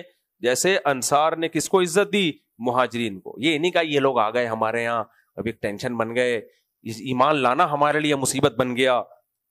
اور ایک واقعہ تو انصار کا ایسا ہوا جس کا قرآن نے خاص ذکر کیا. فرمایا وَيُؤْثِرُونَ عَلَىٰ أَنفُسِهِمْ وَلَوْ كَانَ بِهِمْ خَصَاصَةٌ. فرمایا ایسی خدمت کی انہوں نے مہاجرین کی کہ اپنی ضرورت کو قربان کر کے ان کا پیٹ بھرائے. یہ واقعہ یہ ہوا کہ ایک صحابی مہاجر تھے, ان کو نبی نے ایک انصار صحابی کے گھر میں بھیجا. بھائی ان کو رکھو اپنے پاس, ٹھکانہ دو. وہ گئے, گھر میں کھانا ایک آدمی کا تھا. اب ان کی گھر والی نے بولا بھائی ایک آدمی کا کھانا ہے, یا آپ کھا لیں یا وہ کھا لیں. اور ان کا ایک آدمی کا بھی ہمارا آدھے کا ہوتا تھا. ہمارا تو ایک آدمی کی پوری دیگ ہوتی ہے, صحیح ہے نا, اور دیگ بھی ڈر رہی ہوتی ہے کہ کہیں مجھے بھی نہ کھا جائے. تو ان صحابی نے کیا کیا, مہاجر صحابی کے سامنے کھانا رکھ دیا اور بیگم سے بولا چراغ گل کر دینا, اندھیرا ہو, میں ایسا ہی منہ ہلاتا رہوں گا, ایسا ہی, اور ایسے بنوں گا جیسے میں بھی کھا رہا ہوں. بھوکے سوئے ہیں پوری رات اور ان کا پیٹ بھر گیا. اب کوئی نہیں دیکھنے والا اللہ کے سوا. اللہ نے وحی کے ذریعے نبی صلی اللہ علیہ وسلم کو اطلاع دی ہے, وحی کے ذریعے. تو بہت مشکل ہوتا ہے بھوک برداشت کرنا, لیکن اللہ کے لیے برداشت کرو گے تو دیکھو روزے میں بھی ہم اللہ کے لیے برداشت کرتے ہیں نا بھوک, تو یہ اللہ کے لیے سب کچھ. تو ایسے ہی ہمیں اپنے مسلمان بھائیوں کے لیے ہونا چاہیے اور اپنے لوگوں کے لیے ہونا چاہیے کہ کہیں ضرورت ہے, کوئی بات نہیں بھائی, ضرورت ہی میں پتہ چلتا ہے انسان کا. تو اللہ نے صحابہ کی تعریف کی. اور پھر ایک اور اہم بات, یہ سب سے اہم بات, یہ ہم لوگ کے لیے فرمایا والذین جاءوا من بعدہم. فرمایا جو صحابہ کے بعد آئے نا دنیا میں, نہ وہ انصار میں آتے ہیں نہ وہ مہاجرین میں, جو قیامت تک آنے والے مسلمان ہیں, فرمایا وہ ان کی کیا خواہش ہوتی ہے؟ یقولون ربنا اغفر لنا ولاخواننا الذین سبقونا بالایمان. فرمایا وہ دعائیں مانگتے ہیں کہ اللہ ہم سے پہلے جو لوگ ایمان اور نیک اعمال میں سبقت لے گئے, سبقونا بالایمان, جو ہم سے پہلے ایمان میں سبقت لے گئے, اے اللہ ان سے اگر کوئی کوتاہیاں ہوئی ہیں تو معاف کر دے. تو ہمارا کام کیا ہے؟ جو بھی صحابہ تابعین اور ہم سے پہلے اسلاف اور بزرگان دین گزرے ہیں, ہم ان کی کوتاہیوں کو کتابوں سے نکال کے ہائی لائٹ کر کے اپنے چینل کو گرو کریں, یا ان کے لیے دعا مانگیں اے اللہ ان کے اچھے کام اتنے تھے کہ اگر ان سے کوئی کوتاہیاں ہوئی ہیں تو ان کو معاف کر دے. سمجھ میں آ رہی ہے بات؟ یہ ہمارا کام ہونا, ہمارا وظیفہ کیا ہے؟ ان کی کوئی کوتاہی اگر ہمارے سامنے آ جائے تو ہم نے ان سے اللہ کے لیے دعا مانگنی ہے, ان کی عزتوں کو اچھالنا نہیں ہے. آج یوٹیوب پہ سیدنا معاویہ کی عزت کو اچھالا جا رہا ہے, حضرت ابو سفیان کی, اور آپ کا کسی سے بھی سیاسی اختلاف ہو آپ پھر تبرہ کرنا شروع کر دیتے ہیں. میری بڑی خواہش تھی کہ یہ ارشاد بھٹی صاحب مجھ سے 2812 کا بھی سوال پوچھیں, لیکن پوچھا نہیں انہوں نے, تو اس میں بھی طبیعت صاف ہو جاتی ہے انشاءاللہ. جو حضرت معاویہ پہ اعتراض کیے جاتے ہیں نا کہ وہ باغی گروپ میں تھے اور جہنم کی آگ کی طرف بلا رہے تھے, اس کا بہت ایزی جواب ہے, ہم ریکارڈ کروا بھی چکے ہیں لیکن وہ پھیلتا نہیں ہے. وہ پوڈ کاسٹ ہٹ ہو گئی, پھیل گئی ہے, تو یہ سوال بھی آ جاتا, نمٹا دیتے اسی میں بھی اس کو. خیر, تو ہمارا صحابہ کے بارے میں موقف کیا ہونا چاہیے؟ پتہ چل گیا کہ نہیں چل گیا؟ قرآن کہہ رہا ہے ہم یہ دعا مانگیں, اے اللہ ہمارے وہ بھائی جو ہم سے پہلے ایمان میں سبقت لے جا چکے ہیں, ان میں سارے لوگ آ گئے صحابہ تک, اے اللہ تو ان کی کوتاہیوں کو معاف کر دے. اگر ان سے پیغمبر تھوڑی ہے, وہ کوتاہیاں ہو سکتی ہیں, معاف کر دے. وَلَا تَجْعَلْ فِي قُلُوبِنَا غِلًّا لِلَّذِينَ آمَنُوا. اے اللہ ہمارے دل میں ان کا کینہ نہیں رکھنا, کینہ نہ ہو, بغض نہ ہو. کتنے لوگ ہیں جو سیدنا معاویہ کی تعریف میں 2 جملے کہہ دو ان کے دھواں نکلنا شروع ہو جاتا ہے, ایسا لگتا ہے ان کا منہ پہ نا آگ لگ گئی ہے, منہ تبدیل ہو جاتا ہے. وہی منظر ہوتا ہے جو قرآن نے مشرکوں کے بارے میں کہا ہے کہ وَإِذَا ذُكِرَ اللَّهُ وَحْدَهُ اشْمَأَزَّتْ قُلُوبُ الَّذِينَ لَا يُؤْمِنُونَ بِالْآخِرَةِ. اللہ کہتے ہیں مشرک کے سامنے جب اللہ کا ذکر اور ان کے جھوٹے معبودوں کا ذکر بھی ہو شوق سے سنتے ہیں. زبردست بھائی. لیکن جب ان کے سامنے وحدہ اکیلے اللہ کا تذکرہ ہوتا ہے تو ان کے دل تنگ ہونا شروع. اور ایسی کیفیت ہوتی ہے ان کی, ان کو اتنا غصہ آتا ہے توحید پر بیان سن کے کہ صرف یا اللہ مدد, صرف یا اللہ, صرف یا اللہ. یہ کیا یا اللہ کی رٹ لگائی ہوئی ہے. میں نہیں کہہ رہا, قرآن کہہ رہا ہے. قرآن کی آیت کو میں اپنے الفاظ میں بیان کر رہا ہوں. قرآن کہتا ہے یکادون بالذین یسطون بالذین یتلون علیہم آیاتنا. ان کی حالت یہ ہوتی ہے کہ جو قرآن پڑھ کے ان کو توحید کے بارے میں سنا رہا ہوتا ہے نا, ان کا دل چاہتا ہے اس پہ حملہ کر دیں کہ بس کر, چپ کر جاؤ. یہ ان کی کیفیت ہوتی ہے. تو قرآن کے اب میں الفاظ دوبارہ بتا دوں آپ کو. اللہ کہتے ہیں ایمان والے دعا کرتے ہیں لا تجعل فی قلوبنا غلا للذین آمنوا. اللہ ہم سے پہلے جو ایمان لا چکے ہیں صحابہ تابعین, سب سے پہلے تو صحابہ, اس میں ہمارے دل میں ان کے لیے کینہ اور بغض بولو نہ رکھنا. تو کینہ جس کے دل میں ہو جائے نا ایک دفعہ پیدا, تو آپ پھر اس کا اچھا تذکرہ کرو, سامنے والا غصے میں پاگل ہو جاتا ہے. تو ہم سب صحابہ سے اور تمام اسلاف ائمہ مجتہدین محدثین سب سے کیا رکھتے ہیں؟ محبت. اور ہم یہ نہیں کہتے وہ معصوم تھے. کوئی غلطی سامنے آئی اللہ سے دعا, اے اللہ کیا کر دے معاف, اگر کوئی غلطی ہوئی بھی. اول تو وہ غلطی ہمیں لگ رہی ہوتی نہیں ہے. ہم نے علماء سے سنا ہے کہ انسان جیسے اپنی اولاد کے بارے میں سینسیٹیو ہوتا ہے نا, یا اپنے بارے میں کہ میرا عیب دوسروں پر مطلع نہ ہو, بلکہ میں اللہ سے توبہ طائب کر کے اس کو معاف کرواؤں, دوسرے نہ دیکھیں, یہی اپنے بڑوں کے بارے میں ہونا چاہیے. لیکن ہمیں کسی کا عیب سامنے آئے تو اچھالنے میں ایسا مزہ آتا ہے کہ لگتا ہے اس سے زیادہ دلچسپ دنیا میں کوئی کام ہے ہی نہیں. اور ایسے لوگوں کو اللہ نہیں چھوڑتے, اللہ ان کو دنیا میں رسوا کرتے ہیں. یہ حمایت تھی. آگے ہم چلتے ہیں. یا ایھا الذین آمنوا اتقوا اللہ ولتنظر نفس ما قدمت لغد. یہ بھی بہت اہم آیت ہے, سورہ حشر کی آخری رکوع, اس کی بڑی فضیلت ہے حدیث میں. اے ایمان والو اللہ سے ڈرو, ولتنظر نفس ما قدمت لغد. ہر شخص دیکھے کل کے لیے کیا بھیج رہا ہے, وہ آخرت کے لیے کیا کر رہے ہو تم. ہو رہی ہے عمر مثلے برف کم, چپ کے رفتہ رفتہ دم بدم. اتنی اسپیڈ سے ہمارے قدم قبر کی طرف جا رہے ہیں. اور افسوس کی بات یہ ہے کہ ہم 10, 20, 30, 40 سال کی جو زندگی باقی ہے اس کے لیے کیا کچھ پلاننگ نہیں کر رہے ہوتے. بحریہ ٹاؤن میں پلاٹ لے لیا, فلاں ڈیفنس میں بنگلہ لے لیا, اور بتا بھی رہے ہوتے ہیں. اور جو کروڑوں اربوں سال کی نا ختم ہونے والی زندگی ہے, اللہ کہتے ہیں اس کے لیے آگے بھیجو اعمال کو. اور اس دن قیامت کے دن نبی صلی اللہ علیہ وسلم نے فرمایا قیامت کے دن کی کرنسی روپیہ, ڈالر, درہم, دینار نہیں, اس دن کی کرنسی صرف نیکی ہے. اس لیے نبی صلی اللہ علیہ وسلم کی حدیث کا مفہوم ہے ذرا معمولی سی بھی کوئی نیکی ہو اس کو حقیر مت سمجھو. نیکی 2 قسم کی ہوتی ہے, ایک اللہ کو خوش کرنا اور ایک اللہ کی مخلوق کو خوش کرنا. یہ 2 کام کرتے رہو, اس کو کیا کہتے ہیں بولو؟ نیکی. تو آج سے عزم کریں, اتنی مبارک رات ہے, رمضان کا آخری عشرہ ہے, اللہ سے مانگیں اے اللہ تجھے خوش کرنے کا کوئی موقع ہاتھ سے جانے نہیں دیں گے, اور تیری مخلوق کو خوش کرنے کا کوئی موقع ہاتھ سے جانے نہیں دیں گے. انہی دونوں چیزوں کا نام کیا ہے؟ اسلام. نہیں آ رہی سمجھ میں؟ ہاں, اللہ کو خوش کرنا ہے اس طریقے سے جس طرح اللہ نے بتایا, مخلوق کو خوش کرنا ہے اس طریقے سے جس طریقے سے اللہ نے بتایا. اخپل طریقہ نہیں چلے گا اس میں,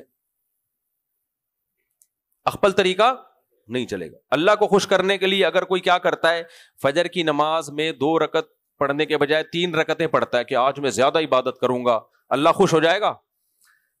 یار تم لوگ کو انگلش میں سمجھانا پڑے گا. یعنی علم حاصل کر کے اللہ کو خوش کرنا ہے, مخلوق کو بھی علم حاصل کر کے. پہلے میں اللہ کی مثالیں دے دوں کہ غلط طریقے سے اللہ کو خوش کرو گے اللہ خوش نہیں ہوگا. اللہ کہہ رہے ہیں جیسے میں نے بتایا اس طریقے سے خوش کرو مجھے. اب آپ کیا کر رہے ہو, فجر میں 2 رکعت کے بجائے کتنی رکعتیں پڑھ رہے ہو؟ 3. آپ بولو میں زیادہ نہیں, اللہ خوش نہیں ہوگا, کیونکہ اللہ نے جو نماز پڑھنے کا طریقہ بتایا ہے اسی طریقے سے اللہ بولو خوش ہوگا. تو وہ طریقہ اختیار کرو گے, اب اخپل طریقے سے نہیں ہوگا. تو بدعت سے دور رہنا ہے, سمجھتے ہو. ہاں اللہ نے کہا مکروہ وقت میں نماز مت پڑھو. آپ اشراق سے پہلے جو مکروہ وقت ہوتا ہے اس میں بھی سجدے پہ سجدے کیے جا رہے ہیں, اللہ خوش ہو جائے گا؟ سورج نکلتے ہوئے سجدہ جائز ہے ناجائز ہے؟ زوال کے وقت سجدہ جائز ہے ناجائز ہے؟ ناجائز ہے. غروب آفتاب کے وقت سجدہ, اس دن کی اثر پڑ سکتے ہیں, وہ بھی گناہ ہوگا لیکن قضا ہونے سے بچانے کے لیے. تو حرام ناجائز. اس کے علاوہ جتنے چاہیں نوافل پڑھیں. طاق راتوں میں, لیلۃ القدر میں کوئی مخصوص طریقہ عبادت کا نبی سے منقول نہیں ہے. پروگرام چل رہے ہوتے ہیں جی لیلۃ القدر میں یہ والی نماز پڑھیں, پہلی رکعت میں یہ والی سورت, دوسری میں یہ والی سورت. بھائی کہاں سے نکال رہے ہو؟ جو چاہے سورت پڑھ لو بھائی آپ, پھر اس طریقے سے پڑھیں, پھر یوں پڑھیں. بھائی نماز اسپیسیفک ایک مخصوص طریقہ ہے جو اللہ اس کے رسول نے بتایا, اپنی طرف سے اس میں کانٹ چھانٹ کی اجازت نہیں ہے. تو لیلۃ القدر میں جو عبادت کرنی ہے 2 رکعت کر کے جتنے چاہے زیادہ سے زیادہ نوافل پڑھیں, بہت ثواب. ایک رات کی عبادت 1000 مہینوں یعنی 80 سال کی عبادت سے بھی زیادہ ہے. اللہ نے یہ نہیں کہا کہ سورہ قدر میں کہ ایک رات کی عبادت 80 سال کی عبادت کے برابر ہے. نہ 80 سال کی عبادت سے زیادہ ہے. کتنا زیادہ یہ نہیں پتا ہمیں. تو اس وقت کو غنیمت سمجھنا چاہیے. ان مقدس راتوں کو خوب نوافل پڑھیں, خوب دعائیں مانگیں.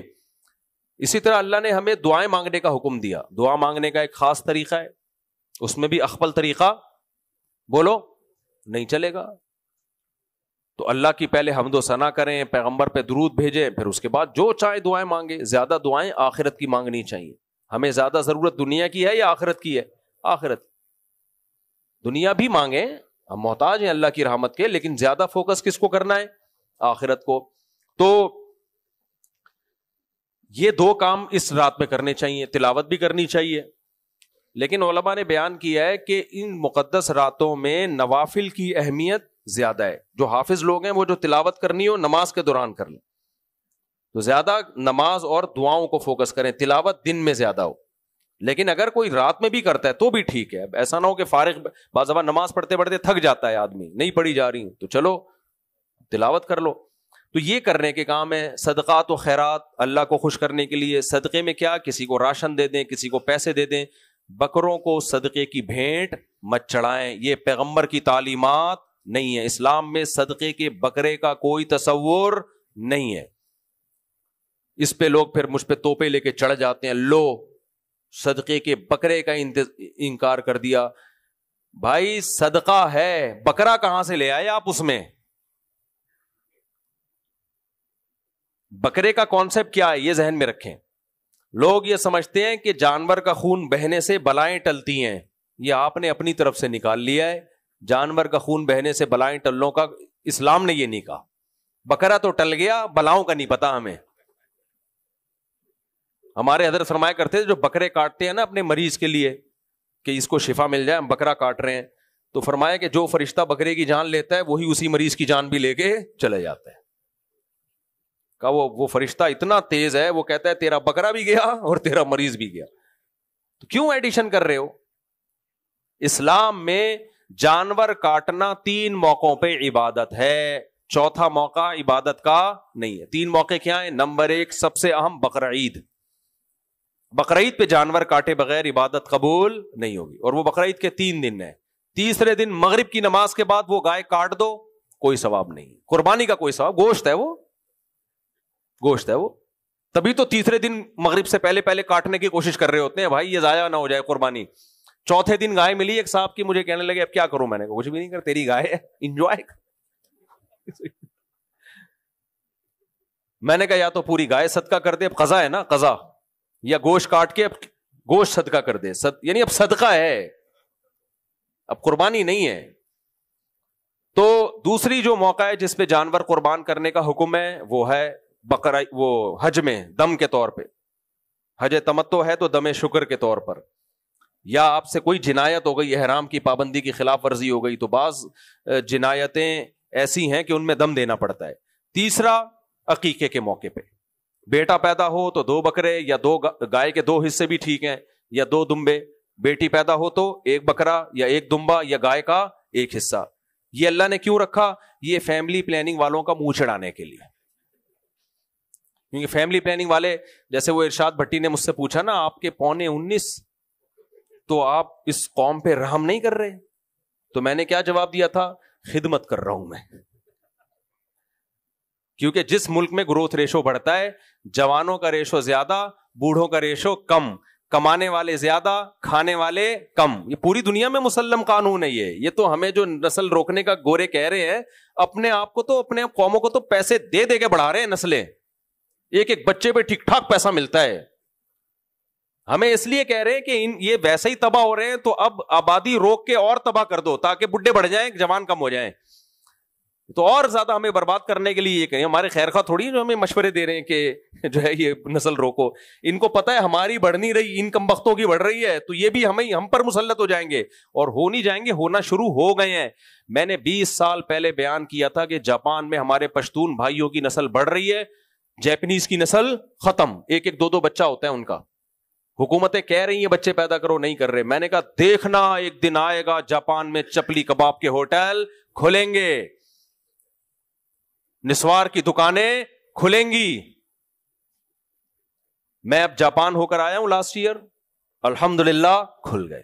اور وہاں بتا رہے ہیں ہمارے جو پشاور کوئٹہ کے پشتون لوگ ہیں, وہ کہہ رہے ہیں بھائی ہم تو یہاں کی عورتوں سے نکاح کرتے ہیں, ہمارے بچے بھی پیدا ہوتے ہیں, تو ہماری نسل بڑھ رہی ہے. وہاں پنجاب کے سیالکوٹ کے لوگ ملے, ان کی نسل بڑھ رہی ہے. جاپانیوں کے ایک ایک دو بچے, نسل ختم. تو دنیا میں یونان ایک ایسا کنٹری ہے, یونان میں جو اصل قوم رہا کرتی تھی ختم ہو چکی ہے. پتہ ہے آپ کو؟ وہاں دوسری قومیں ہیں, کیونکہ انہوں نے نسل روکی, ختم.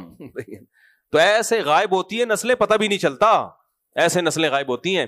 اور لوگ ہمیں کہتے ہیں کہ مفتی صاحب کو یونائٹڈ نیشن کا نہیں پتا. یونائٹڈ نیشن کی نظر میں اس وقت آبادی ایک بہت بڑا عذاب بن چکی ہے, اور یہ کہہ رہے ہیں بچے پیدا کرو. آپ کو یونائٹڈ نیشن کا نہیں پتا. یونائٹڈ نیشن کی جو مستند رپورٹ ہے وہ یہ ہے کہ گروتھ ریشو اتنا خطرناک گر گیا ہے کہ کووڈ سے بڑی تباہی آنے والی ہے دنیا میں. کووڈ سے بڑی تباہی آنے, کیونکہ فطرت کا ایک لا ہے نا کہ اتنی اسپیڈ ہونی چاہیے تاکہ بوڑھوں کا ریشو جتنا ہے اس حساب سے جوانوں کا ریشو ایک اتنا رہے. وہ اب مینٹین نہیں ہے, وہ کیا ہو گیا ہے, وہ خراب ہو گیا ہے. تو اب تو دنیا چیخ رہی ہے بھائی, جاؤ سویڈن میں, ڈنمارک میں اور مختلف ملکوں میں جاؤ, پاگل ہوئے میں وہ کہتے بڑھاؤ یار, تبھی تو ہمیں ویزے دے رہے ہیں. وہ امریکہ کہہ رہے ہیں فیملی کے ساتھ آ جاؤ, آپ کہہ رہے ہو ہمیں نہیں بلا رہے. وہ پہلے دیکھتا ہے کہ یہاں کے خالی بچے ہی پیدا کرے گا یا کچھ اور بھی کرے گا.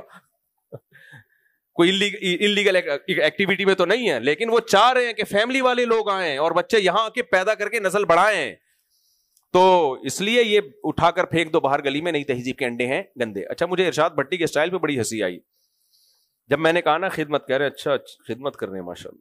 تو وہ طنز بھی کر رہا تھا اور اسٹائل بھی نہیں چینج ہو رہا تھا. خیر ہم آگے چلتے ہیں. میں کیا بات کر رہا تھا؟ ہاں, بکرے. تو اللہ نے 2 بکرے کاٹنے کا کیوں حکم دیا؟ تاکہ فیملی پلاننگ والوں کو تکلیف ہو. تکلیف اس بات کی ہوگی کہ ایک طرف پہلے ہی بہت بچے ہیں اور مزید بچہ آنے پر یہ خوشی میں بکرے بھی کاٹ رہے ہیں.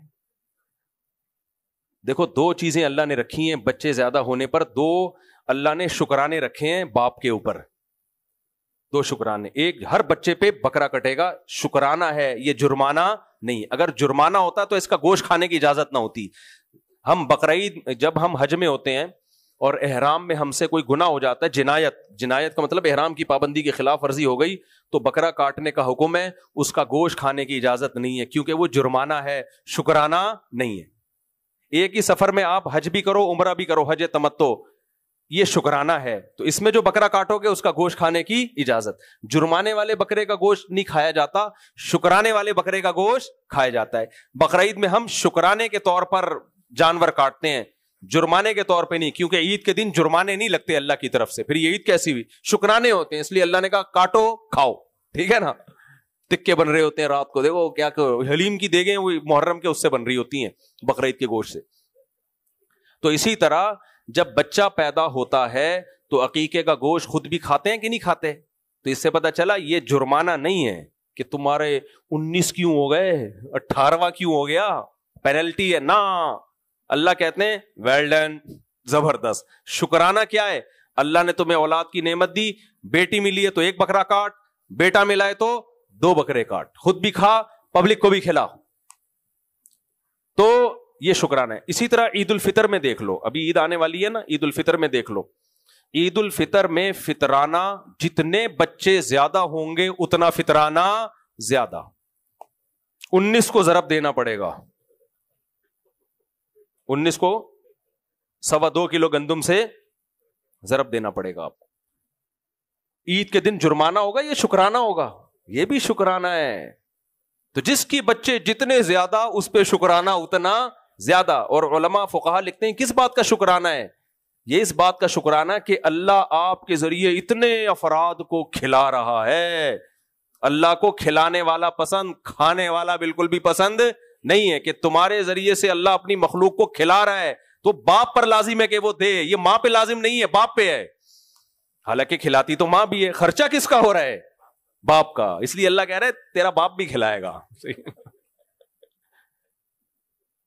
تو اس لیے بھائی میں فیملی پلاننگ کو ایسے نہیں مانتا کہ فیملی پلاننگ اور اسلام ایک دوسرے سے کیا ہے, 180 ڈگری پر ہیں. تو یا تو اسلام چھوڑ دو بھائی, پورے گوروں کی طرح کھسک جاؤ ادھر ہی. ان کے تو ہو ہی نہیں رہا, ایک بھی نہیں ہوتا, وہ بھی پتہ نہیں چلتا, ہونے کے بعد کنفیوز ہوتے ہیں اسی کا ہی ہے یا اس میں بھی کوئی گڑبڑ ہو گئی ہے. تو ہم تو مسلمان ہیں بھائی, بڑا خاندان, خوشحال خاندان. کوئی غربت آ بھی جائے, خدا نخواستہ کھانے پینے کی کمی بھی آ جائے, تو بھائی اللہ تعالیٰ کبھی آزمائش میں ڈالتا ہے, کبھی پیٹ بھر کے کھلاتا ہے. نبی نے کیا فرمایا کہ میں چاہتا ہوں ایک دن پیٹ بھر کے کھاؤں, ایک دن بھوکا سوؤں. جب بھوکا سوؤں گا صبر کا ثواب, پیٹ بھرے گا شکر کا ثواب. ویسے تو اللہ دیتا ہے چپڑ پھاڑ کے روزی, لیکن اگر کوئی آزمائش آئے تو یہ تھوڑی, یہ دنیا تو مسافر خانہ ہے. تو اللہ کی طرف توجہ. باقی اس پہ میں بہت سارے اشکالات ہوتے ہیں, تعلیم کیسے ہوگی, تربیت کیسی, ان کے جوابات دے چکا ہوں. اگر میں ابھی فیملی پلاننگ کو بدنام کرنے میں لگ گیا نا تو پھر یہ صورت رہ جائے گی. ان کو بھگو کے میں لگاتا ہوں. اور ان کی اپنی زندگی دیکھ لو بیچاریوں, بڑھیاں جب ہوتی ہیں نا فیملی پلاننگ والی, جو لوگوں عورتوں کو خراب کر رہی ہوتی ہیں, خود بڑھاپے میں ان کی حالت پہ ترس آتا ہے. کوئی خاندان نہیں ہوتا, کوئی پریوار نہیں ہوتا. تو اللہ نے ہمیں حکم دیا. ہاں جانور کاٹنے کی بات کر رہا تھا, تو صرف عقیقے میں اور بقرعید میں اور حج میں, باقی جانور کاٹنا کوئی عبادت بولو نہیں. ہاں ایک سوال پیدا ہوتا ہے کہ بھائی اگر ہم غریب کو گوشت کھلانا چاہتے ہیں تو کیا جا رہا ہے, بکرا کاٹ کے کھلا دینا. اس کا جواب 20 دفعہ دے چکا ہوں بھائی. پھر بڑا گوشت کھلاؤ نا غریب کو, وہ سستا ہوگا, زیادہ ہوگا.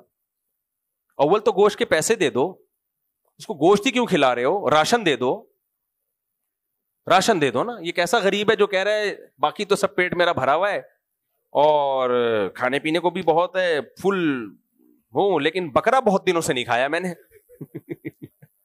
یہ غریب ہے. بکرے آج کل مالدار لوگ کھانے سے پہلے سوچتے ہیں, ایک ایک بوٹی گنتے ہیں مالدار آدمی کے, بھائی اتنا مہنگا ہو گیا بکرے کا گوشت, تو بوٹی کو دیکھ رہے ہوتے ہیں, ایک بوٹی اتنے کی پڑے گی. جیسے میں ایک دفعہ فشری سے مچھلی لے کر آیا, موبائل چوری ہو گیا میرا مہنگا, تو میں لوگوں کو مچھلی کھلاتا تھا, کہتے ہیں ایک پیس اتنے کا پڑ رہا ہے, اس کو ضائع, یعنی ایک کانٹا بھی ضائع نہیں ہونا چاہیے, پورا اچھی طرح چوسو کانٹے کو بھی. تو اتنا مہنگا بکرے کا گوشت ہے غریب کو. اور اگر بکرا ہی کھلانا ہے, آپ کہہ رہے ہو نہیں غریب بکرا کھائے, تو خرید کے کھلانا سستا پڑتا ہے, کاٹ کے کھلانا مہنگا پڑتا ہے. لیکن آپ کی گوٹ آ کے وہیں اٹک گئی ہے, بکرا خرید کے ذبح کرنا ہے. اس کا مطلب صدقہ مقصد نہیں ہے, بکرا کاٹنا مقصد ہے. تو یہ شریعت میں زیادتی ہے, اس کا اسلام میں ہمیں نہیں ملتا. صحابہ کرام کے دور میں صدقے کے بکرے اس طرح سے. تو یہ ساری چیزیں, اور اس کا ایک نقصان کیا ہے, ایک تو غلط عقیدے کی ترویج, دوسرا نقصان بکرے مہنگے ہو رہے ہیں. اس سے بکرے کیا ہو رہے ہیں, وہی بات ہے, فطرت آپ کے جذبات کی وجہ سے اپنا قانون تھوڑی چینج کرے گی. فطرت نے, نیچر نے جو لا رکھا ہے, اتنے بکرے ہر سال پیدا ہوں گے تو وہ تو اتنے ہی پیدا ہوں گے. آپ نے دے دنا دن کاٹ کاٹ کے ایسے پورے سال کھلانا شروع کر دیا, اس میں کتنے ضائع ہوتے ہیں. غریب کو آپ اتنے پیسے دے دیتے, وہ 6 خاندان پل جاتے اس میں بکرے کی قیمت میں,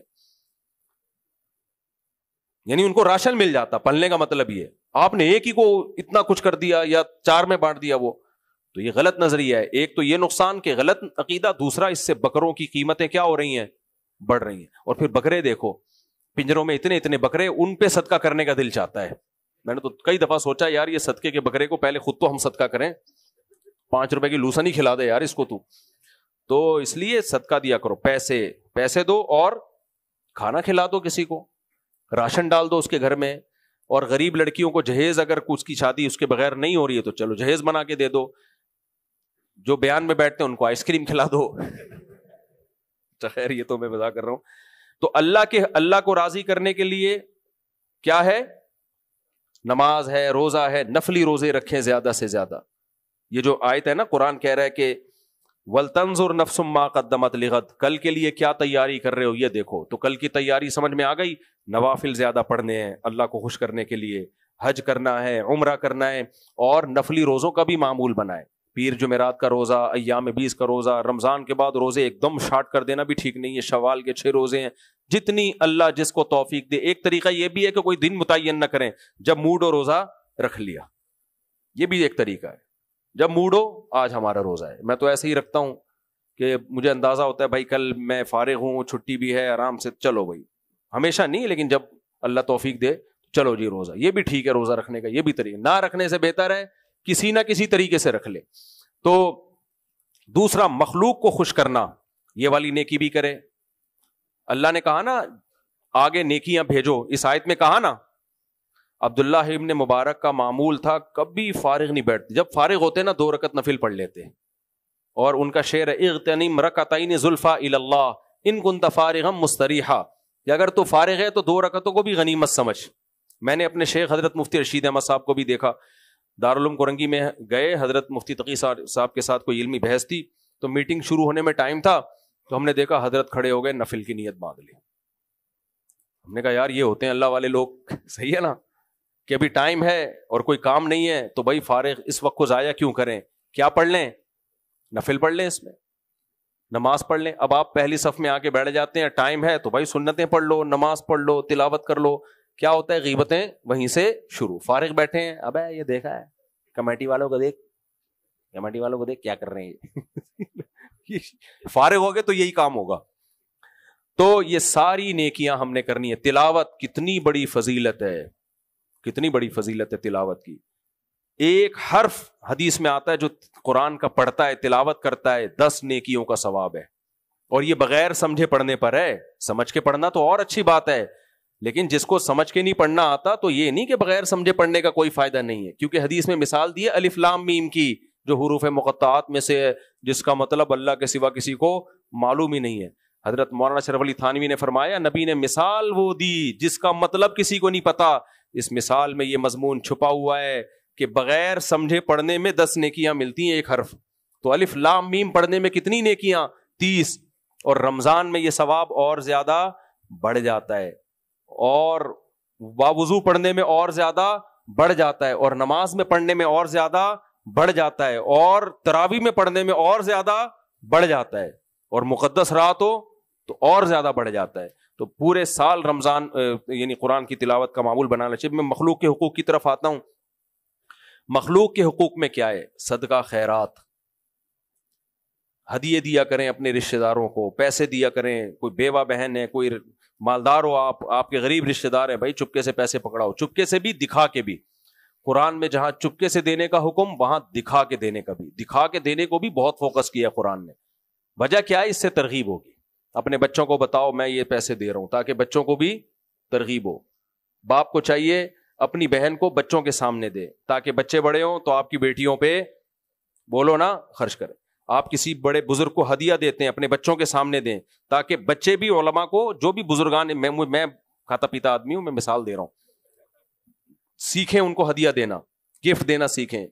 اپنے بچوں کے سامنے بڑوں کا احترام کریں, تاکہ بچے بھی آپ سے احترام سیکھیں. کوئی بچہ علماء کے خلاف بات کر رہا ہے, بیٹا علماء کو برا بھلا نہیں کہتے, ورنہ بچے نے ایک دفعہ بزرگوں کے خلاف زبان کھول لی نا, وہ تمہارا بھی نہیں رہے گا. وہ کہے گا بزرگ, جب بزرگ کوئی شاہی نہیں ہے تو ابا تو پھر کوئی سرے سے شاہی نہیں. وہ کہے گا جب بابے کوئی شاہی نہیں ہے تو پھر تو میرا بابا کون سی کوئی چیز ہے. وہ یہاں تک پہنچے گا. وہ تو تمیز سکھاؤ ان کو, صدقہ خیرات سکھاؤ. ہمارے حضرت فرمایا کرتے تھے فقیر کو بھی جب پیسے دینے ہوں بچے کے ہاتھ میں رکھ کے دو, بیٹا یہ جا کے پیسے کھلاؤ. سمجھتے ہو کہ نہیں سمجھتے؟ ان سے صدقے کروایا کرو, گلک نہیں بنوایا کرو اس سے جمع کر, ابھی سے ہوس پیدا ہوگی. بولے صدقہ کیا کرو. تو یہ نیکی. اور نبی نے کیا فرمایا, کتنی زبردست تعلیمات ہیں. فرمایا کچھ بھی نہیں ہے نا, اگر اللہ کی مخلوق پہ خرچ کرنے کے لیے کچھ بھی نہیں ہے, خود غریب ہو, فرمایا اتقوا النار ولو بشق تمرہ, جہنم کی آگ سے بچنے کی کوشش کرو چاہے آدھی کھجور کے ذریعے ہی کیوں نہ ہو, اللہ اس میں بھی جان ڈال دے گا, برکت ڈال دے گا. آدھی کھجور تو ہر آدمی صدقہ کر سکتا ہے نا, وہ کسی کو پکڑا دی. ایک صحابی آئی نبی کی خدمت میں, تو نبی نے ان کو کھجور دی. وہ 2 بیٹیاں تھیں ان کی, ماں تھی بچوں کی, وہ انہوں نے کھجور کو 2 ٹکڑوں میں بانٹا, آدھا ایک بچی کو, آدھا دوسری بچی کو. تو آپ صلی اللہ علیہ وسلم اتنا خوش ہوئے, فرمایا منی بتولیا بہاتینی ابنتینی, جسے اللہ نے بیٹیوں کے ذریعے آزمائش میں ڈالا, فصبرا, اور اس نے صبر کیا, اور وہ اس امتحان میں پورا اترا. وہ پوری اتر رہی تھی نا, اب خود نہیں کھایا, کس کو دے رہی ہیں؟ بیٹیوں کو. تو آپ صلی اللہ علیہ وسلم فرمایا میں اس کے لیے کن لہو حرزم من النار, ایک حدیث میں آتا ہے وہ جہنم اور ماں باپ کے درمیان آڑ بن جائیں گی. اور ایک حدیث میں آپ نے فرمایا میں ان کے لیے جنت کی ضمانت لیتا ہوں. آج یہ بھی بہت بڑا گند ہماری سوسائٹی میں آ گیا ہے, بیٹی کی پیدائش میں منہ بنانا. میں پہلے ان باتوں پہ یقین نہیں کرتا تھا کہ مسلمان بھی ایسے ہو سکتے ہیں. ایک سڑا ہوا منہ چونکہ میں نے اپنی آنکھوں سے دیکھ چکا ہوں, اس کے بعد مجھے یقین ہوا کہ ہمارا معاشرہ ہو گیا گندا. 10-12 سال پرانی بات ہے, ہاسپٹل میں میرے ہاں ولادت ہونے والی تھی, تو میرے گھر والے تھے جو بھی ٹریٹمنٹ چل رہا تھا ان کا, تو ہاسپٹل تھا, ظاہر ہے وہ میٹرنیٹی ہوم تھا. تو اب کیا ہوا, ایک خاتون میں نے دیکھا سامنے بیٹھی ہوئی رو رہی ہیں, اور ان کا ایک بیٹا پینٹ شرٹ میں, یعنی ناظم آباد ایک اچھا علاقہ سمجھا جاتا ہے کراچی کا, پڑھا لکھا علاقہ تھا وہ, تو وہ صاحب بیٹھے ہوئے ہیں اور یوں منہ کر کے نا بیٹھا ہوا ہے مسٹنڈا. تو وہ میں نے دیکھا کہ وہ خاتون کی آنکھوں میں آنسو, رو رہی ہیں, اور اتنے میں ایک وہ آئی, کوئی انٹی, کوئی بیٹی بیٹی ہوگی ان کی, کہہ رہی ہائے میرے تو بیٹے کا منہ ہی لٹک گیا بیچارے, ہائے, اور خود بھی رو رہی ہیں. میں نے کہا شاید انتقال ہو گیا لگ رہا ہے, ان کی بہو کا کیا ہو گیا, انتقال. میں نے کہا انتقال پہ ایسا دل سے سانس رو رہی ہے, بہرحال سانسیں روتی ہیں, ایسا نہیں ہے. تو بہرحال مجھے بڑا ترس آیا, میرا دل چاہا میں بھی روؤں کہ یار جوان بہو چلی گئی, کیونکہ شوہر سے تو لگ رہا ہے جوان بہو گئی بیچاری, یا بچہ مر گیا, شاید میرا خیال تھا بچہ مر گیا. پتہ چلا بیٹی پیدا ہوئی ہے, نرس نے آ کے بتایا بیٹی. دل چاہ رہا تھا رکھ کے لگاؤ یہیں پہ چماٹے لواروں بے غیرتوں کے. یہ کافروں والی سوچ ہے, کیونکہ کافر صرف دنیا کو دیکھتا ہے. کمبختو تم اپنی اولاد اس لیے پیدا کر رہے ہو کہ تمہیں کما کے کھلائے گی, تو یہ تو ملازم بھی یہی کر رہے ہوتے ہیں. صرف یہی جذبہ ہے تمہارا کہ اولاد اس لیے پیدا کر رہے ہیں کہ وہ کیا کرے گی, نوٹ چھاپنے کی مشین. بیٹی کا پتہ ہے پڑھائیں گے لکھائیں گے, فائدہ کون اٹھائے گا, سسرال. تو یہ کانسیپٹ ہے. تو ایک اور یہ 4 شادیاں کا رواج نہ ہونے کا عذاب ہے ہماری سوسائٹی میں, کہ بیٹیوں کو بوجھ سمجھنا شروع اسی دن سے ہوتا ہے. اب ان کی شادی کیسے ہوگی؟ عربوں میں یہ نہیں ہے, عرب بیٹی پہ زیادہ خوش ہوتے ہیں. خیر, تو ہمارے نبی نے کیا فرمایا, جس کی 3 بیٹیاں میں اس کے لیے جنت کی ضمانت. صحابی نے عرض کیا یا رسول اللہ جس کی 2, فرمایا اس کے لیے بھی. تو بھائی تمہیں تو جنت کی ضمانت مل رہی ہے, خدا کے بندو, بیٹے پالنے میں مسائل ہیں, مسٹنڈے نکلتے ہیں, وہ پڑھانا لکھانا, پتہ نہیں جاب ملے نہ ملے, چھٹا لگانے لگا پتہ چلا ہے. انسان کے بچے بیٹے اس زمانے میں بہت کم ہیں جو بڑھاپے میں باپ کا سہارا بنے, باپ کو یاد رکھیں, ماں کو یاد رکھیں. اکثر بیٹیاں یاد رکھتی ہیں, ہوتے ہیں نیک بھی ہوتے ہیں, ہمارے اپنے بچے بھی سن رہے ہیں, ایسا نہ ہو کہ وہ بولے تو نیک بھی ہوتے ہیں الحمدللہ, لیکن مارکیٹ میں کیا چل رہے ہیں, شارٹ چل رہے ہیں. تو ضمانت کس پہ اللہ نے دے دی, بیٹی پالنے پہ. تو ہمارے ایک دوست ہیں, ان کی 9 بیٹیاں ہیں. میں جب یہاں آیا نا, جب امامت کے لیے 2006 میں, تو کمیٹی کے ممبر تھے, ملے, بتائے میری 9 بیٹیاں. میں نے کہا تو ویسے ہی گیا جنت میں بھائی. اب وہ کوئی بھی گناہ کر رہے ہوتے ہیں, میں نے کہا اس کو نہیں چھوڑو, 3 کو 3 سے ضرب دے دو. 3 بیٹیوں پہ ضمانت ہے, 3 کی ضمانت بھی کینسل ہو گئی اگر, کہ اللہ نے کہا نہیں یہ بہت بڑا بدماش تھا, 3 کی ضمانت کینسل, یہ اس کے جرم بہت زیادہ ہیں, تو اگلی 3 اور ہیں. تو اگر وہ 6 کی ضمانت کینسل ہو گئی کہ نہیں جی یہ اس سے بھی بڑا بدماش ہے, صحیح ہے نا, تو پھر اگلی 3 اور ہیں. یہ ایسا ہی ہے جیسے ہم کہیں سلیکشن نہ ہو رہی ہو, کسی گورنمنٹ کے ادارے میں ہماری سلیکشن نہ ہو رہی ہو, اہل نہیں ہے اس کے, تو سفارشیں کام آتی ہیں نا. تو ہم نے بھی ہمارے فلانے کے میرے ماموں ہیں وہ بہت بڑے آفیسر ہیں, اس کا فون آ گیا, وہ کہے سر آپ ہمارے لیے قابل احترام ہے لیکن یہ آدمی اس سیٹ کا اہل نہیں ہے. تو سر ٹھیک ہے آپ قابل قدر ہے، لیکن تھوڑا سا تو نرمی آ جائے گی نا.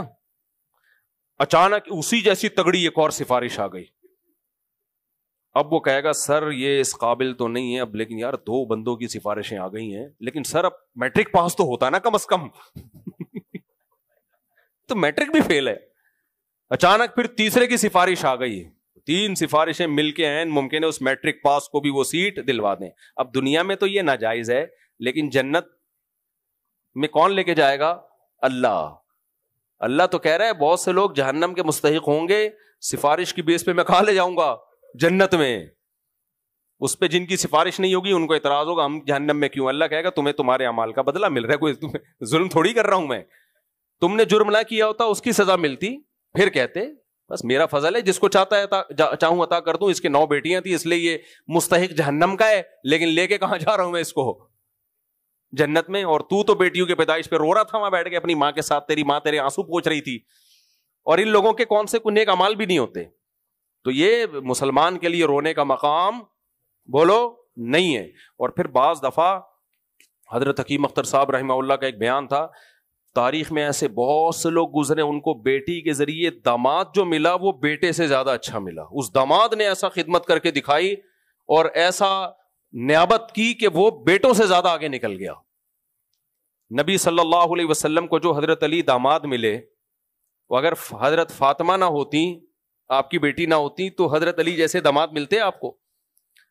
تو ہمیں اللہ کے فیصلوں پہ کیا رہنا ہے؟ راضی. ٹھیک ہے انسان کی تمنا ہوتی ہے بیٹے ملے، تمنا رکھنے میں کوئی حرج نہیں ہے، دعا مانگنے میں بھی کوئی حرج نہیں ہے. میں تو کبھی دعا بھی نہیں مانگتا، میں نے کبھی نہیں مجھے یاد پڑتا دعا مانگی اللہ بیٹا دے دے یا بیٹی دے دے. تو بس جو اللہ دے دے وہ کیا ہے ہمارے لیے، ہم اس پہ خوش ہیں اللہ کی رحمت پہ. تو بس یہی ہوتا ہے. 2 بیٹے، ایک بیٹا ہوتا ہے تو ذرا خرچہ زیادہ ہو جاتا ہے، ٹھیک ہے، بیٹی ہوتی ہے تو تھوڑا خرچہ کم ہو جاتا ہے. تو جو اللہ دے دے اس پہ کیا رہنا ہے بولو خوش. اور کمال کی بات ہے ہمارے نبی کے بیٹا نہیں تھا، بیٹیاں تھیں. بیٹے بچپن میں فوت ہو گئے. تو اس سے یہ بھی پتہ چلتا ہے کہ یہ کوئی فضیلت کی چیز نہیں ہے کہ آپ کے بیٹے زیادہ ہو رہے ہیں تو اللہ آپ سے خوش ہے. نیک لوگوں کے بعض دفعہ بیٹیاں زیادہ ہو جاتی ہیں، بعض دفعہ بیٹے زیادہ ہو جاتے ہیں. تو یہ تو آخرت میں پتہ چلے گا اللہ کس سے خوش ہے اور کس سے اللہ تعالیٰ ناراض. تو کافروں کے بھی بڑے بڑے بیٹے بہت ہوا کرتے ہیں، لائن لگتی تھی ان کی، اس پہ خوش ہوتے تھے ہمارے اتنے بیٹے، اور نبی کو تانے دیتے تھے کہ آپ کے بیٹا نہیں ہے تو آپ تو ابتر ہیں. تو اللہ نے کہا ابتر، ابتر کہتے ہیں جس کی آگے نسل ہی ختم ہو جائے. فرمایا ان کی نسلیں ختم ہونے والی ہیں. ابو جہل کو اب کوئی پوچھ رہا ہے؟ اگر ہوگا بھی نہیں ابو جہل کسی کے باپ دادا میں بتائے گا نہیں. اب آپ کسی سے پوچھیں آپ کیا ہو، کہہ گئے بھائی حضرت علی کی اولاد میں ہوں. ماشاء اللہ ماشاء اللہ، ویل ڈن. آپ کیا جی میں صدیقی ہوں، ابو بکر کی اولاد میں. ماشاء اللہ ماشاء اللہ. آپ کیا جی میں ابو جہل کی اولاد میں ہوں گے یقیناً، اب بھی ہیں، مسلمان ہو چکے ہیں، لیکن بتائیں گے نہیں وہ کہ میرا نسب کس سے جا کے ملتا ہے، ابو جہل سے. میں جلدی سے بیان کو سمیٹتا ہوں بھائی. تو اللہ نے قرآن میں فرمایا اے ایمان والو کل کے لیے دیکھو کیا کر رہے ہو. تو کل کے لیے ہمیں کیا کرنا ہے؟ آدھی کھجور بھی صدقہ کر سکتے ہو، صدقہ کرو. اور آپ نے اور دین کو آسان کر دیا. فرمایا آدھی کھجور، بعض دفعہ آدمی کو اتنی بھوک لگ رہی ہوتی ہے کہتا بھائی یہ کھجور میں ہی کھاؤں گا، آدھی کسی اور کو دے دی. تو آپ نے فرمایا کچھ بھی نہیں، مسکرا کے بات کرنا بھی کیا ہے؟ صدقہ. یہ بھی صحیح حدیث. اچھے طریقے سے مل لو لوگوں سے. کوئی آتا ہے السلام علیکم، وعلیکم السلام، منہ پہ 12 بجا کے مت رکھو. گھر میں جاتے ہو بیگم سے ہیلو ہائے، ساری انٹیوں سے اچھی طرح سے بات کر کے آ رہا ہوتا ہے. گھر میں آتا ہے ایسا لگتا ہے چنگیز خان نے بغداد پہ دوبارہ حملہ کر دیا ہے. اچھے طریقے سے بات کر لو. غصہ آ رہا ہے آپ کو، لیکن باپ کے سامنے پھر بھی کیا کر لو؟ مسکرا لو، برداشت کر لو. ماں کے سامنے مسکرا لو، بیوی بھی شوہر کے سامنے آج مسکرا لے، کس سے بات کر لے، مسکرا کے بات کرے. اچھا یہ بھی شکایت مردوں کی زیادہ ہے، بد اخلاقی. بعض مرد ایسے ہوتے ہیں ان کو گھر میں آتے ہی ڈپریشن کے ڈبے بنے ہوئے ہوتے ہیں. وہ یہ بہت شکایتیں ہیں. بھائی گھر میں آ کے آرام سے سکون سے بچوں کے ساتھ کھیلو، بیگم کے ساتھ ہنسی مذاق کرو، بات چیت کرو. تھڑے پہ بیٹھے ہوں گے پوری رات دوستوں میں ٹھٹھے لگا رہے ہیں، ہا ہا ہی ہو. گھر میں آتے ہی کمرے میں گھس گیا، بستر میں گھس گیا یا موبائل ہاتھ میں لے کے. بہت بری حرکت ہے یہ کوئی نبی صلی اللہ علیہ وسلم نے فرمایا صلی اللہ علیہ وسلم کہ تم میں سب سے بہتر وہ ہے جس کے اپنے گھر والوں کے ساتھ اخلاق اچھے. باہر سب اچھے ہی ہوتے، میں کتنا مسکرا رہا ہوں یار، ہاں ہاں ہی گھر میں جاؤں اگر پھر بھی میں ایسا ہوں پھر ٹھیک ہے بھائی, ابھی تو کیمرہ بھی ہے سامنے, آپ لوگ بھی ہو سامنے, تو اگر یہی میرے اخلاق گھر میں بھی ہوں اور گھر والوں سے بھی کہوں گا ان کے بھی ہوں تو پھر کیا ہے, پھر مزہ ہے, پھر ہے واقعی اخلاق. پبلک کے سامنے سب ٹھیک ہی ہوتے ہیں, ٹی وی کے سامنے سب. اچھا ٹی وی میں ایسا بھی ہوتا ہے, بہت سے جو سیلیبریٹیز ہوتی ہیں نا, میاں بیوی کے سخت جھگڑے چل رہے ہوتے ہیں, ٹیلی ویژن میں کیسے محبت سے چپک کے بیٹھتے ہیں کیمرے کے سامنے. میرے پاس ایک کمپلین آئی, کوئی ایکٹر تھے اور ایکٹریسز جو اس کی بیوی تھی, آپ کو کیا پتا کس کی بات ہو رہی ہے, کم بختوں میں طلاق ہوئی تھی, اتنے جھگڑے. انہوں نے معاہدہ کیا ہوا کہ دیکھیں ہم جب میڈیا کے سامنے جائیں گے نا تو ہم نے اپنے اختلافات شو نہیں کرنے, اور ہم جب میڈیا کے سامنے ہوں گے تو ایسے ہی جیسے ہم بہت اچھے, باقی جیسے ہی کیمرے سے دفعہ وہاں سے تیرا میرا لینا دینا کچھ نہیں. وہ جا رہی ہے غفار بھائی سے مل رہی ہے اور یہ وحیدہ سے جا کے ملاقاتیں کر رہے ہیں. تو کہہ رہے ہیں ٹھیک ہے جو مرضی کرو نجی لائف میں, میڈیا پہ ہم کیا ہوں گے, بدگمان نہ ہو کسی سے کہ اچھا مجھ سے اس کی بات کر رہے ہیں. میں کسی کی بات نہیں کر رہا, میں ایک جنرلی ایک بات کر رہا ہوں عمومی, کہ ایسا بھی بعض جگہوں پر, سب جگہ نہیں, بعض جگہوں پر ایسا بھی ہوتا ہے. تو سب سے بہتر وہ ہے جو بھائی کہاں اچھا ہے, گھر میں اچھا ہے. گھر میں اچھا ہو تو ٹھیک ہے, گھر میں بدتمیز بعض اتنے سخت مزاج ہوتے ہیں کہ بچے چاہتے ہیں ابا گھر میں آئے ہی نہیں, باہر ہی رہے گھر سے, اور بیوی بھی چاہتی ہے یہ منع کے ابا گھر سے باہر ہی رہیں تو اچھا ہے. گھر میں آتے ہیں تو زلزلہ بھی ساتھ میں آ جاتا ہے. یعنی اچھا بعض لڑکوں کا دماغ ایسا ہوتا ہے, بیٹا ایسا ہے جب دماغ اس کا خراب ہے, جب گھر میں آئے گا گھر میں سب کو, بڑا بھائی ہے وہ ٹینشن دے رہا ہے جب بھی گھر میں آئے گا, وہ چونکہ بڑا بھائی ہے تو اب پتہ نہیں وہ کیا سمجھتا ہے اپنے آپ. تو اخلاق مارکیٹ سے کیا ہو گئے ہیں, شارٹ. تو اس لیے نبی نے فرمایا بھائی تو کچھ نہیں کر سکتا نا, 5 روپے نہیں خرچ کرتے ہوئے تیری جان نکل رہی ہے, اتنا تو کر سکتا ہے, بات کرتے ہوئے کیا کر لیا کر, مسکرا کے. تو یہ بھی کیا ہے, صدقہ, یہ بھی ایک نیکی ہے جو آخرت میں جمع ہو جائے گی, اللہ ضائع نہیں ہونے دے گا اس کو. حضرت ابو ہریرہ رضی اللہ تعالیٰ عنہ فرماتے ہیں, صحیح حدیث ہے, کہ نبی صلی اللہ علیہ وسلم جب بھی مجھے نبی نے دیکھا ہے, جب بھی, کتنی دفعہ دیکھا ہوگا, سینکڑوں مرتبہ, فرمایا ایسا کبھی نہیں ہوا کہ مجھے دیکھے ہو اور مسکرائے نہ ہو, مجھے دیکھا ہو اور مسکرائے نہ ہو. حالانکہ کتنی باوقار شخصیت تھی ہمارے نبی صلی اللہ علیہ وسلم کی, آپ پر اللہ کا خوف کا کتنا غلبہ تھا. تو اس کے باوجود حضرت ابو ہریرہ کہتے ہیں, اور حضرت ابو ہریرہ کوئی سردار نہیں تھے قبیلے کے, کوئی بہت کوئی اپنے دور میں کوئی بڑے رئیس رہے ہوں, نارمل غریب صحابی تھے, لیکن فرماتے ہیں کبھی ایسا نہیں ہوا کہ نبی نے مجھے دیکھا ہو اور میری طرف دیکھ کے مسکرائے نہ ہو, ایسا کبھی بھی نہیں ہوا. تو یہ بھی ایک نیکی ہے جو ہمیں آگے بھیجنی ہے. وقت کافی زیادہ ہو گیا ہے, بس میں اب بند کرتا ہوں. تو دیکھو بھائی لیلۃ القدر میں کیا کرنا ہے تو سمجھ میں آ گیا نا, یا نہیں آیا سمجھ میں؟ ایک بس آیت پڑھ لیتا ہوں, وہ بہت اہم ہے. اللہ تعالیٰ قرآن میں فرماتے ہیں, ضرب اللہ مثلا للذین آمنوا امرأۃ نوح وامرأۃ لوط. اللہ فرماتے ضرب اللہ للذین کفروا, اللہ کافروں کے لیے 2 عورتوں کی مثال بیان کرتا ہے, خاص طور پر خواتین کے سننے کی. ایک نوح علیہ السلام کی بیوی اور ایک لوط علیہ السلام کی بیوی. اللہ کہتے ہیں کانتا تحت عبدین من عبادنا صالحین, یہ دونوں ہمارے نیک بندوں کی بیویاں تھیں. نوح علیہ السلام 950 سال تبلیغ کرنے والے, لوط علیہ السلام ابراہیم علیہ السلام کے بھانجے جنہیں اللہ نے قوم کی طرف بھیجا. فرمایا فخانتاہما, انہوں نے اپنے شوہر کی اطاعت دین کے معاملے میں نہیں کی. دونوں نیک شوہر, بیویاں کیا تھی دونوں کی, کافر. فلم یغنیا عنہما من اللہ شیئا, اتنے نیک شوہروں کی بیویاں ہو کے بھی جہنم کی آگ سے نہیں بچ سکتی, اتنی نیک شوہروں کی بیویاں ہو کے بھی. اور اللہ کہتے ہیں دوسری مثال اللہ ایمان والوں کے لیے دیتا ہے, وَضَرَبَ اللَّهُ مَثَلًا لِلَّذِينَ آمَنُوا امْرَأَتَ فِرْعَوْنَ. تیسری مثال اللہ نے فرعون کی بیوی, جنہیں حضرت آسیہ کہا جاتا ہے, اتنا ظالم ہو کے بھی اس کی بیوی کہاں جائے گی, جنت میں. عالی شان محل چھوڑا اس نے, اور فرعون کی طرف سے جو عیاشی سب پہ لات مار دی, شاہی خاندان میں رہ کے, عیش و عشرت میں رہ کے, ایسے اتنے بڑے بادشاہ کی بیوی ہو کے بادشاہ کے دین کو فالو نہیں کیا. تو روایات میں آتا ہے بادشاہ نے کیا کیا, فرعون نے کیلوں پہ لٹایا. ایک تو عیش و عشرت والی زندگی تھی, وہ بھی جا رہی ہے اور سزا کیا مل رہی ہے؟ کیلوں پہ گاڑ کے ایسے لٹا دیا اور ایسے شہید کیا ہے حضرت آسیہ کو. شہادت کے وقت کیا کہہ رہی ہے؟ رب ابن لی عندک بیتن فی الجنہ، اے اللہ مجھے یہ محل نہیں چاہیے. جو فرعون کا عالی شان محل ہے، یہ شاہی پروٹوکول ہے، یہ مجھے نہیں چاہیے. موت قبول ہے تو میرے لیے جنت میں گھر بنا دے. تو میرے لیے کیا بنا دے؟ نہیں چاہیے دنیا کا گھر، کیونکہ مسافر خانہ ہے نا، آج نہیں تو کل یہاں سے جنازہ اٹھے گا. کیسا ظالم آدمی اور کتنا پاورفل اور کتنی عیاشی کرائی ہوگی اس نے اپنی زوجہ حضرت آسیہ کو. بادشاہ کی بیوی ہے نا، سب کچھ پہ لات مار دی. دعا کیا مانگ رہی ہیں؟ اللہ سب قربان کر رہی ہوں، کس کے لیے؟ آخرت اور جنت کے لیے. تو جن کا جنت پر ایمان ہوتا ہے ان کا. آج ہماری خواتین سے شریعت کیا چاہتی ہے؟ پردہ کر لو، نماز قائم کر لو. شوہر اگر پردہ اتروا رہا ہے تو پردہ مت اتارو. یہ تو اس سے یہ تھوڑی ہوگا شوہر آپ کو کیلوں پہ لٹا دے گا یا بندوق سے مار دے گا. کچھ بھی نہیں کرے گا، چڑھ چڑھ کرے گا، پڑ پڑ کرے گا، اور کیا کرے گا. لیکن خواتین سسرال کے آگے ڈھیر ہو جاتی ہیں. میری ساس پردے کو پسند نہیں کرتی، چلو پردہ چھوڑ دیا. میرا شوہر پسند نہیں کرتا پردے کو، پردہ چھوڑ دیا.